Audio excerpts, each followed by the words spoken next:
Thanks very much. Thanks for the introduction. Thanks for the invitation. Thanks to everyone for coming along. I hope that this session will fulfill your expectations. As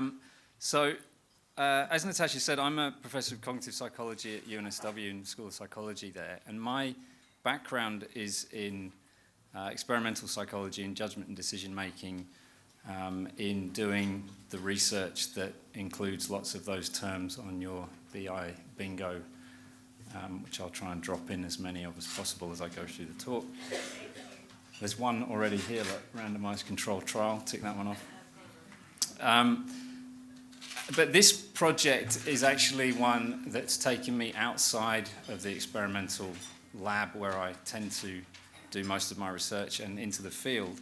And it's been driven very much by Annalise Bolton, who's a PhD student working with me. His picture is up there. She did her honours project with me quite a few years ago and then went to work for FACS, Family and Community Services in New South Wales. And then came back to do a PhD with me started about 3 years ago. And one of the advantages of someone who's been working in the field and then comes back into academia is that they can see how these problems are playing out in the places where the help is actually needed and where we can actually try and apply some of these insights that we think we have from basic behavioural science and go out back into that field and try and make improvements. So this project is a combination of work that Annalise has done for her PhD, and it also involves Simon Gandivia, who's the co-supervisor on Annalise's thesis, who's at Newell in UNSW, and then James and Elena, who at the time were both working for the Department of Family and Community Services in New South Wales. They were part of the BI unit that FACS in New South Wales had at the time. Unfortunately, that unit's no longer there. So just to go through kind of the talk in one slide, if you want more details about this whole study, then it's just recently been published in a journal called Behavioural Public Policy, which is a great journal, actually a good resource for people who are interested in application of BI in public policy space. It's a relatively new journal. This manuscript is available there. It's also available on my website. I can send details to people if they want to read it. But the talk in one slide is this. So FACS BIU, or FACS themselves, identified a problem with over-reliance on the FACS helpline by mandatory reporters. Now, to give some context, mandatory reporters, anyone that comes into has to work with children, comes into contact with children in their work, is obliged under the New South Wales legal prescription to report on any suspected child abuse issues that they might perceive with the children that they come into contact with. So this is doctors, teachers, police. And there are different avenues that they can take in reporting their suspicions about children at risk of harm. And one of them is to call the helpline, the FACS helpline. But what FACS had identified as a problem was that people were using this calling the FACS helpline as a first response, as the first thing that they did when there was any kind of level of suspicion of harm. And that wasn't what they wanted people to do, because it led to lots and lots of calls going to the helpline that were not of significant risk that they needed to actually be reported to the helpline. And so the helpline was using a lot of its time and resources in fielding these calls that weren't actually relevant for their level. So what we tried to do, we got involved with FACS BIU at the point where they were just about to start putting this trial in place, was a randomized controlled trial where we tried to redesign the letters that reporters got after they made a report. So when you make a report, you get told what was the outcome of that report. And specifically, we were trying to focus on these situations where people were being told, actually, no, that was not of sufficient risk that it warranted you reporting it. You didn't need to call us up about that particular one. So we tried to redesign these feedback letters and give people guidelines for action. What we found, and I'll go into this, is some modest improvements in the accuracy of reporting and some evidence for a kind of spillover effect of our trial into subsequent reporters' behaviour. And then if there's time at the end, I'll talk a little bit about some of the challenges, some of the insights for using behavioural insights, some things that were already echoed in this morning's talk, thinking about issues clearly, having well-defined goals. What is it I'm trying to achieve? What is the problem that I have?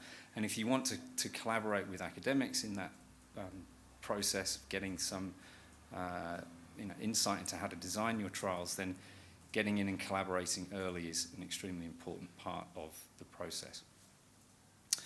Okay, so I'll go in through the structure of the trial that we ran and the problem that we identified to begin with.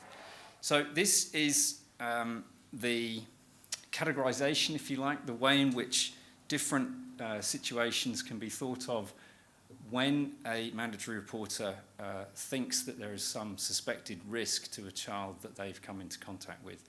So this is the structure that the facts have put together. And you can see that as the colours go from sort of beige on one side up to red on the other side, that the suspected risk, the level of risk is increasing from just being problematic all the way up to immediate harm. And as you make this judgment about the suspected risk, the responses that you should make change across the spectrum. And you can see this MRG is the Mandatory Reporter Guide. It's like an online decision tool that you can go through, work through different steps, and it will give you suggestions for different actions. So the mandatory reporters should be using this to begin with, and then depending on the sort of indication that this tool gives them, they can then take these different actions. And you can see that if things are lower risk, problematic, or risk of harm but not risk of significant harm, then you shouldn't be calling the helpline. You should only call the helpline once you get up to this sort of risk of significant harm, borderline category, or certainly if it's, well, I'm going to use this word ROSH quite a lot as we go through. Immediate harm, you should be calling the helpline, calling emergency services as well. So this is a difficult decision for the mandatory reporters to make. One of the broader questions that we're trying to look at in Annalise's thesis in total is how mandatory reporters actually get trained to learn these categories in the first place. That's another part of her project. But in this one, we were just focusing on this level of, or type of feedback that people were getting. So bear in mind, this is the decision that people are having to make as we go through the talk. And what facts had been finding, so this is now a figure showing the number of reports to the helpline per year by report outcome, whether it was ROSH or non-ROSH. And remember that if it's a ROSH call, a risk of significant harm, then you should be calling the helpline. You should be then escalating it up to the appropriate services. If it's non-ROSH and you call the helpline, what happens is that report still takes caseworker hours to process. There's a lot of time and resources being put into that, but ultimately it's what's called a closed report. And the issue that FACTS had was that they were spending too much time on these closed reports, which reduced the amount of time they had to devote to the really problematic, vulnerable families, which I think is what I explained on this slide. So the problem is over-reliance on the helpline. FACTS BRU did a kind of set of interviews and focus groups and discussions and found that mandatory reporters often tended to override this MRG, this decision tool, and just follow their gut feeling. So they didn't really want to work through what the decision tool told them. They just thought, I think this is a bad one, so I need to report it. They wanted to pass on the burden of responsibility, and they had some misconceptions. So they thought that FACTS followed up on all reports they received on the helpline, and a lot of mandatory reporters perceived their role as being report to the helpline. So kind of echoing some of the concerns we heard in the talk this morning, you have to figure out what is it that the person that you're trying to target, the behaviour change, what do they think they're supposed to be doing in this situation? Are they even aware of the goals that they have? Are they aware of the procedures that they're supposed to follow? And all of this means that these vulnerable families may not be receiving the timely early intervention that they should be getting. Okay, so it's a resource allocation problem that FACTS were facing. So, what did we do? Well, with our randomized controlled trial, our aim was to reduce these closed reports by encouraging alternative responding to lower risk levels. So when things were at a lower risk, we wanted people to think about alternative responses. And this you can think of as a simple behavioral insights type principle. A lot of the work on debiasing people, so making them not be susceptible to particular biases, often comes around through just giving people easy access to alternative responses. Getting them to think a little bit about another way in which they could respond often overcomes this initial and potentially erroneous judgment that people might be making. So we wanted to reduce these closed reports by encouraging the alternative responding. And our question really was whether or not providing some kind of alternative report feedback in which we capitalised on this idea of loss aversion, which I'll get through in a minute. That's a bingo word there. Whether this produces greater... Are you calling the bingo? Does that produce greater accuracy of subsequent reporting? And by greater accuracy, we're talking about a reduction in these closed reports, these reports that are taking up time but ultimately are not going anywhere. So here's, this is kind of in the spirit of the Form-a-Palooza idea. Here's the original feedback letter that mandatory reporters would be getting via email following their report to the helpline. So you can read it yourself, but it's pretty black and white. It's nothing really stands out other than the hyperlink there. So it does say, you've got this MRG, you should be using that. Here's the website, it's available, you should be doing it. Child Protection Helpline applied a more comprehensive process, and it was determined a statutory response is not warranted.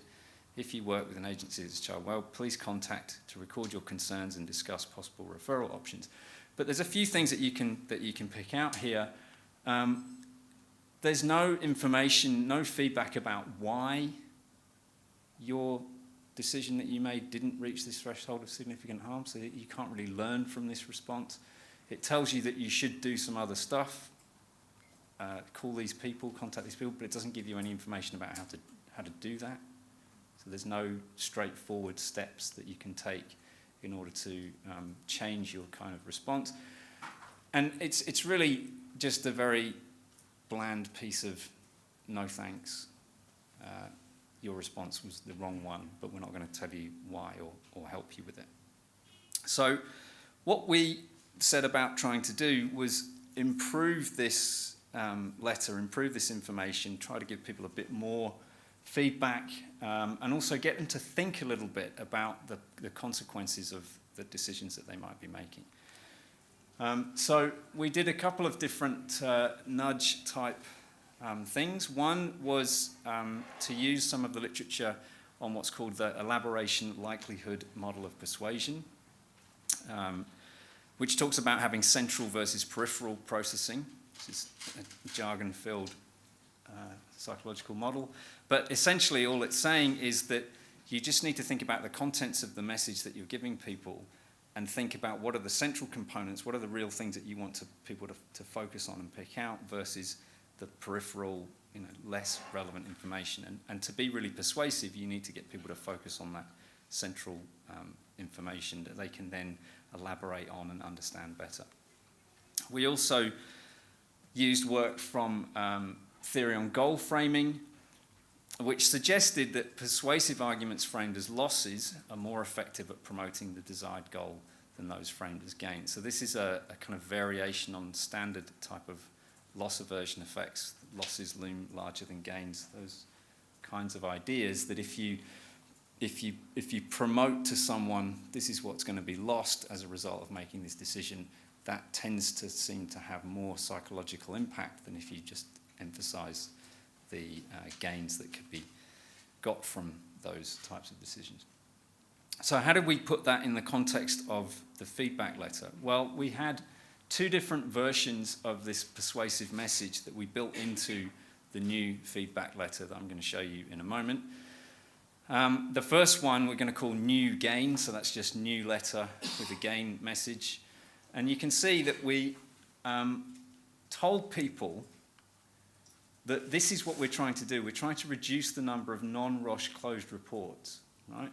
And if we can reduce the number of non-ROS closed reports, then we're telling people what this will lead to. So up to 164 additional casework hours every day could be spent allocating resources to children and young people who would benefit from a fax response. You can maximise the chance, blah, blah, blah. And then we're going to give people information about how they can do that. In the loss one, it's the same information, but we're flipping the frame. Okay, so we're saying that up to 164 casework hours are taken up every day assessing non-ROS closed reports. This is time that we cannot spend allocating resources. So the content of the message is basically the same, but it's saying here, we're losing 164 casework hours. Up here, we're saying we can add up to 164 casework hours every day. And this number, we didn't just pull this out of the air. This number is a properly derived estimate of what we could be doing by reducing these reports. So we've got those two types of message, and then we're going to build it into the feedback letter. So this is the sort of things that maybe we're going to focus on a bit more later in the day with these form designs. So this is now the new letter that got sent out. So you can see that we've changed a few things, trying to apply some of these principles, trying to think about how people might be processing this information and how it could be used more effectively. So the first thing is we start off by saying, we acknowledge and thank you for the time and effort that you've put in. We realise that this is an onerous thing that you have to do, so we're acknowledging that. We're telling them very clearly what the outcome was. So this is very bold text. This is direct feedback. Your report was assessed as non-ROS and closed without action. We're then giving them this piece of information. So this is the gain letter. By reducing the number up to 164 hours could be used.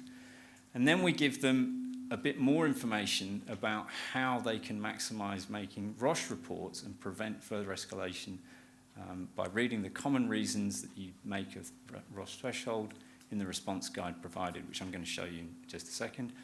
So this is like giving people much more easy access to the alternative responses that they make, or getting them to actually learn about the things that they need to think about when they're doing it. And you can see as we go down the letter, there are more things here that I can figure out, okay, well, why, rather than just being told it didn't meet ROS, why didn't it meet ROS? Well, maybe you didn't have enough detail in the information. So this is telling you next time you make a report, make sure you've got these kinds of information to hand so that we can actually assess the severity of the incident.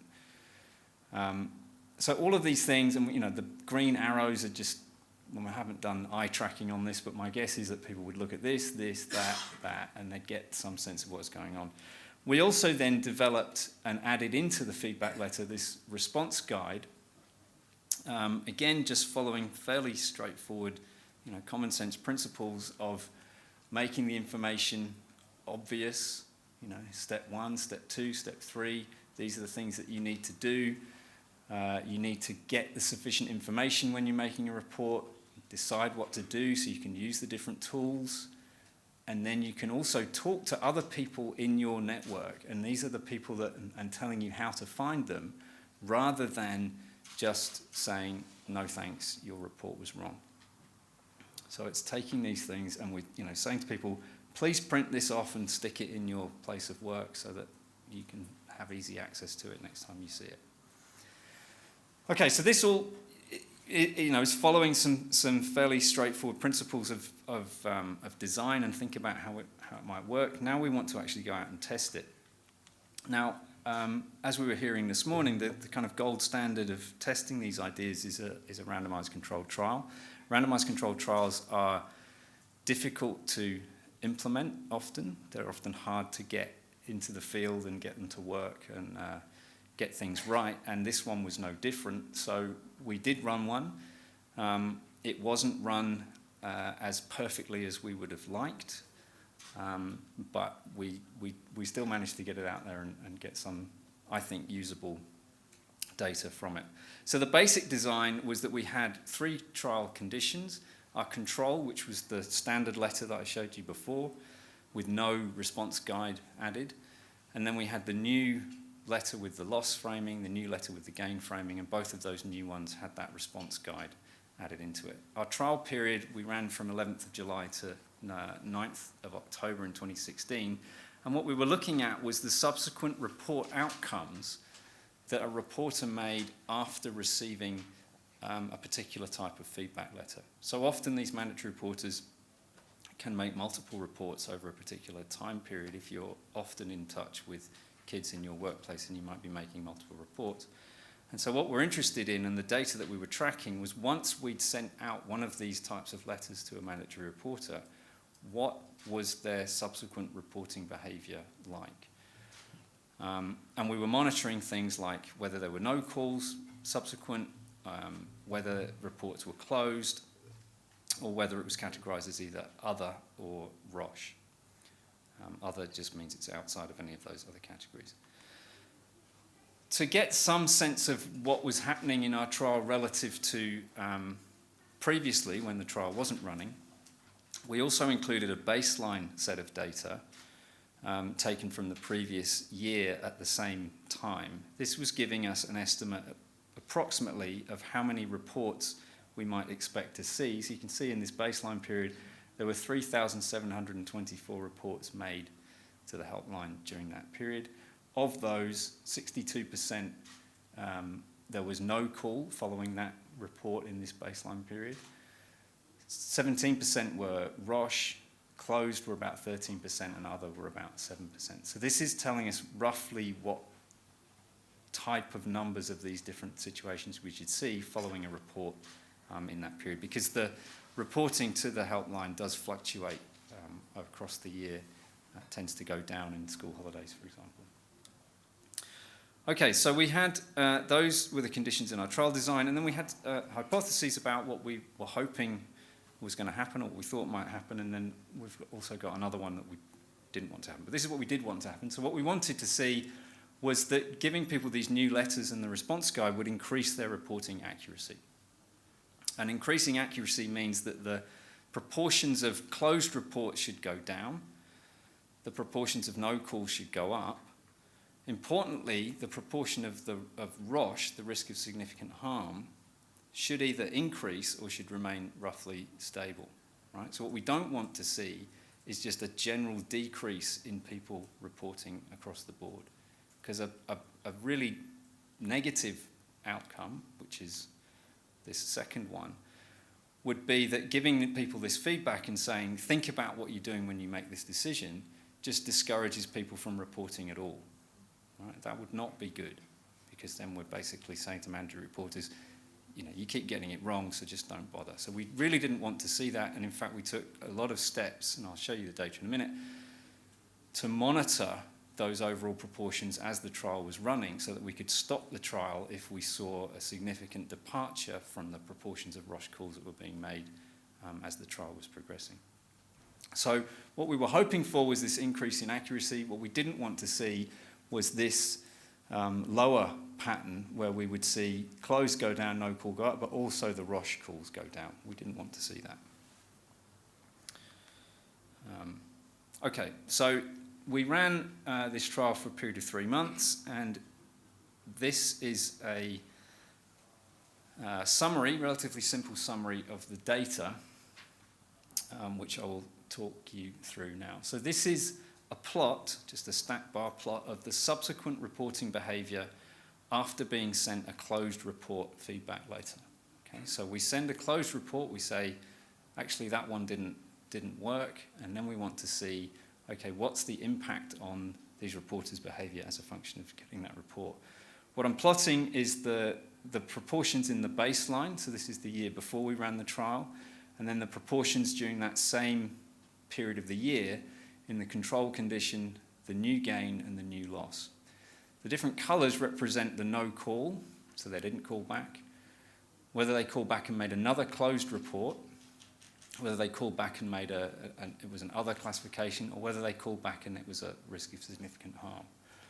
So what we're looking for is an increase in these no calls. We want this to stay stable, and we also want to see the closed reports decreasing. And we can see that most of those things are coming true. So the important points to note are that across the top here, this proportion of Roche is not changing significantly. Okay, it's dropping a little bit, but it's not changing significantly. The number of no calls are increasing a little bit. They're increasing, I think if I've got some p-values here for those people that are interested. We are seeing a difference between the control letter and the loss letter in terms of the number of no calls that are being made. And we're also seeing a difference between the new gain letter and the baseline. Now, comparisons to the baseline should be treated with caution, because the baseline is not part of our randomized control trial. Okay, the baseline is data that we collected from the same period previously, but it's not actually part of the trial, so we have to be cautious about comparisons to this. But it is giving us some indication that things are changing as a result of us putting these different letters in. And in fact, the comparisons to the baseline, with that cautionary note in place, show that the new loss letter in particular is having the desired impact of increasing no call, reducing closed, reducing other slightly, but the Roche level is not changing. And if you translate that, this sort of difference that's somewhere between sort of 3 and 5% between the change in no calls as a result of the new letters, you can translate that into roughly about 1,100 to 1,700 casework hours per year being saved, in a sense, or being reallocated to the cases that people do actually need to be scaling up. Okay, so in that sense, we have some evidence that, yes, changing this feedback, and we don't know whether it's specifically whether it's the change in the feedback letter or whether it's the provision of that response guide and making those alternative responses more transparent and easier to follow, but something is having some detectable impact on people's behaviour. Now, I said before that we wanted to make sure that the total number and the proportion of Roche reports that were made during the trial wasn't being negatively impacted by us sending the feedback. So this is data showing kind of time series of the number of, so this is all of the years preceding our trial, and this is during the trial using an algorithm to predict what we should see in terms of the number of Roche reports. This is the first part of the trial, second part of the trial, and these are what we actually recorded. So the take-home message from this is that we see that the number of Roche reports is within the forecasted confidence interval, and in fact, the proportion, if you look at the proportion, it's slightly higher than the forecasted confidence interval. So if anything, the accuracy is increasing, it's not having a negative impact on the number of people who are reporting. Okay, so we might ask a few questions on the basis of these results. One is, why were there not larger differences between trial conditions? So we didn't really see massive differences between our new letters and the control. The larger differences were between the letters and the baseline. And one can speculate that there's often differences in lab versus field experiments. Moderate and small effects are less reliably replicated in the field. The implementation of these things in the field is much harder. There's a variety of things that could have happened. We also, didn't have too much of control over the delay between people getting that initial feedback letter and their subsequent report. So for some people, it might be the day after they got the letter, they have to make another report. For other people, it could have been 2 months later that they made were next in a situation to make a report. So we didn't have control over that study setting. We also weren't really sure about the level of confidence and skill required to engage in the alternative responding. So we gave people lots of these alternative responses. Some people, as I say, make multiple reports. Other people only make a few. There's going to be lots of different levels of experience in our sample that we can't really control for. Another question that we had is that we seem to see that overall reporting behaviour did imply this significant accuracy improvement. So overall, we did see the changes that we were expecting, but it seemed to be almost across kind of all of the trial conditions relative to the baseline, rather than just specific to our new letters. And so one of the things that we wanted to check was what is the sort of variability in the proportion of Roche, and how often does it fall outside this forecasted confidence interval, and whether or not there was some kind of spillover effect occurring. So by spillover effect, I mean that although we attempted in the design to target, give people a particular type of feedback letter, because of the way we set up the trial, we couldn't actually randomize it at the level of the reporter. We had to randomize it at the level of the report. So what that meant was that a single reporter could have got multiple versions of the letter across the time of the trial. And so there's a potential of spillover across the conditions that people are realizing, oh, okay, so there is a trial. And in fact, we had to, even in the control condition, we had to say, you're part of a trial, we're trialing different letters, the person sitting next to you may have got a different letter. In fact, we got people ringing up the helpline saying, can we get a copy of that response guide that my friend got, because I didn't get one. So there's clearly opportunities for things to spill over and discussion to happen across individuals. And what these potentially scary looking graphs are telling us is the potential for a kind of spillover effect occurring as a function of the trial. So what we've got here is 3 plots showing the proportion Roche, proportion closed, and proportion other in weekly data running from July 2014 to December 2016. This vertical line here is the trial period, and this is the post-trial period. The different colours of the dots are telling us whether or not there's a significant departure from this centre line running average. And you can see that we've got some effect of both a departure in the proportion of Roche during the trial and post-trial, and also the proportion closed dropping during the trial and post-trial.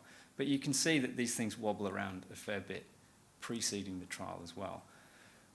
So there is some evidence of a spillover effect here, and there's some evidence of the trial having a lasting influence post when we ended it, although like with these compromises that one has to make and the conclusions that one can draw, it just so happened that very soon after we finished the trial, a change was made to the MRG tool, the Mandatory Reporter Guide, which could also have had an impact on people's reporting styles. We can't disentangle those two things in our data. So we do find that, yes, there's variability in the reporting behaviour, but it seems to be contained within these defined margins, and we do find that there's some support for a possible spillover in our trial.